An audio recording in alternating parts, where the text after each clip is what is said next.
Hey, I hope you enjoyed your holidays and had a good start into the new year.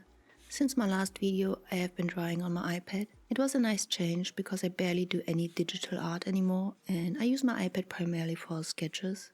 But it's always a little rough to go back into traditional art, trying to zoom in and out of the paper and tapping on it to undo the last couple of lines. It's really funny how quickly our hands develop this muscle memory. It's been cold, dark and gloomy the last couple of days, and while it's not the best situation for filming, it is a great atmosphere for sitting at my desk and drawing. I'm using a moleskine sketchbook.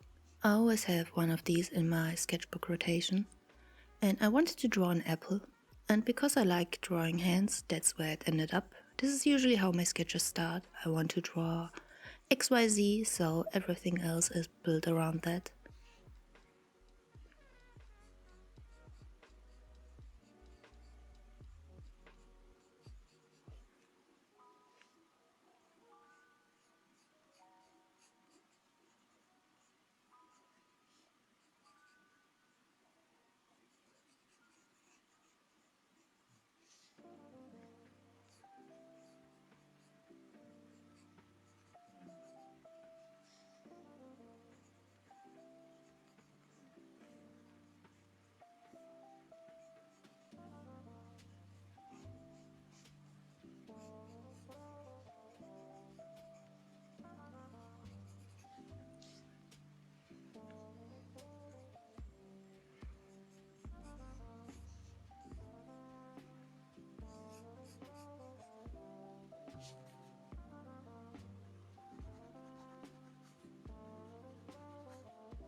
I usually start with a thicker mechanical pencil like an 07 and then go over the sketch again with a finer one to clean things up.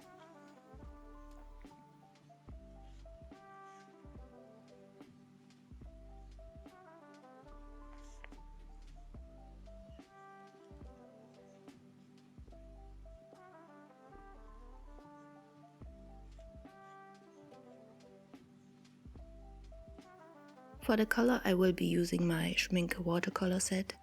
It is much loved and I really need to start replacing some colors. Some of the pens are almost empty, others I really don't use that much, so I think I'm gonna have to replace them with other colors. I'm especially picky about my greens and blues, so I'm gonna have to look into colors that might be a better fit for me. But before we start coloring, I want to thank Skillshare for sponsoring this video. Taking the first step is always difficult, whether you want to start a business or commit to a personal project. With thousands of classes, a huge creative community and professionals from many different industries, Skillshare is committed to help you on your journey towards your dreams. Their curated learning paths will take you step by step to reach your goal. Simply pick the category you are interested in and discover new teachers, participate in their classes and hone your skills. Creative paths like Master Procreate Professional Techniques, a great starting point if you want to use Procreate to its fullest potential. Whether you want to learn how to create patterns or animate and create professional grade illustrations or even build a pro workflow. I definitely need to brush up on my digital art skills. I have gotten quite rusty over the last couple of years and it's always super helpful to see different workflows and approaches to it, like in Kat Coquillette's class, creating professional grade illustrations.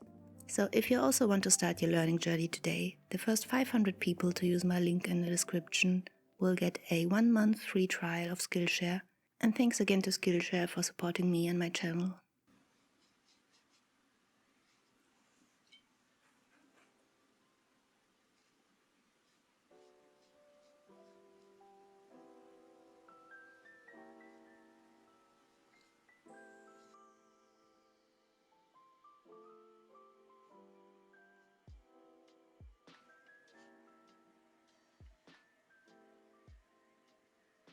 I gave the sketch a quick purple layer. This is where my shadows will go. I really like the combination of this purple and earthy tones I will use on top of it. Because I already knew pretty early on that I want to make the apple blue and decided that pretty much every other color should be a bit more earthy. Sorry about the yellow tint of the footage. It's really not the best light to use watercolors. And it's also not always easy for me to see what I'm doing because the wet paper reflects my lamp, but it's just that time of the year.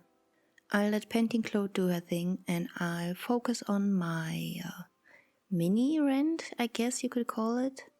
I'm usually not giving my opinions on whatever's going on in the realm of social media, whether it's some art-related drama on YouTube, TikTok, or things like AI that have an impact and are definitely above just drama. I'm aware of these things, but for the most part I just don't care enough about it to voice my opinions. And besides, there are already plenty of other channels who focus on these kind of topics.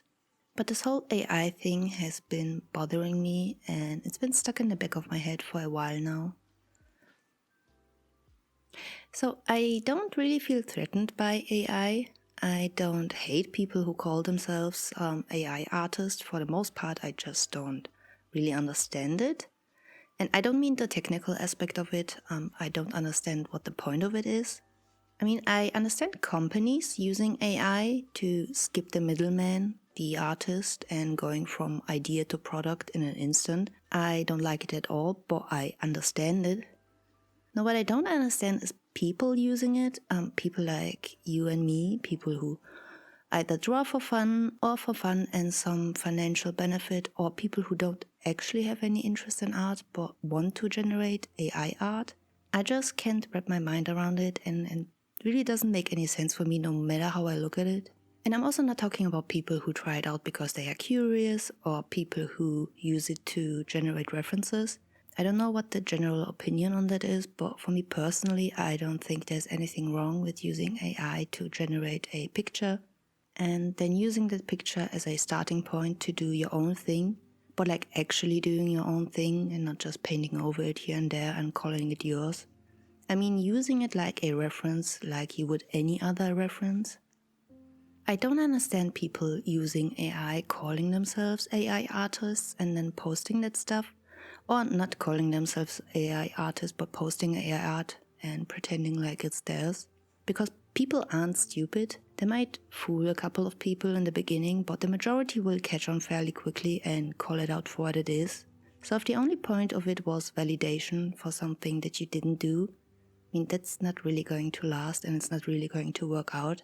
So, are these people artists who want to skip the middle part? People who started out doing and posting their own art but are just impatient? If you have been watching my videos for a while now, you know that I'm not exactly kind to my art.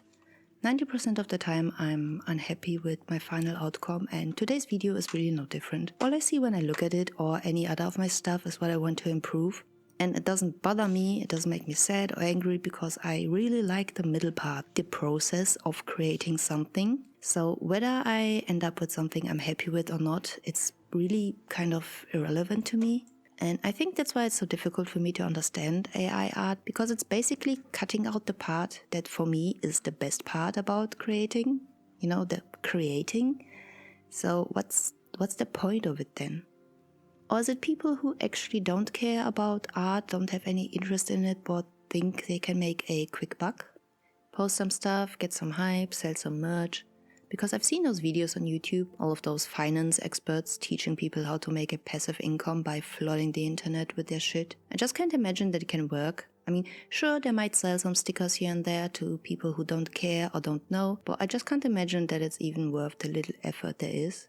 Again, people aren't stupid. If anything, I think that if the trend continues, and it probably will, we'll be spammed by more AI art, more low-effort AI videos, and people will get sick and tired of it really quickly. So whatever the reason might be that people do this, I really just don't understand it. But let me know what you think. What is your experience with AI art and encountering it in the wild? Maybe I'm just really out of touch or naive and AI art is getting praised and makes tons of money, but I just can't imagine that that's the case.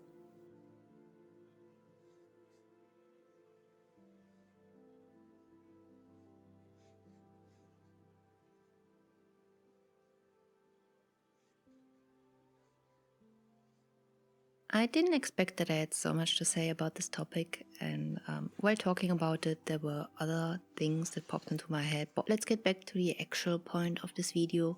I already pointed out that I'm not super happy with the final outcome.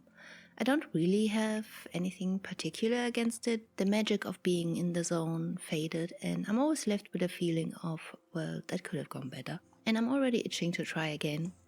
Now, this apple on the other side was a complete waste of space and time. Whenever I do something a little bit more elaborate on a sketchbook page, I like to add a simple, somewhat crude drawing right next to it. I just like the look of it, and it's also a time for me to wind down, let go, and simply come to an end. I wish I would have gone with a simple ink drawing.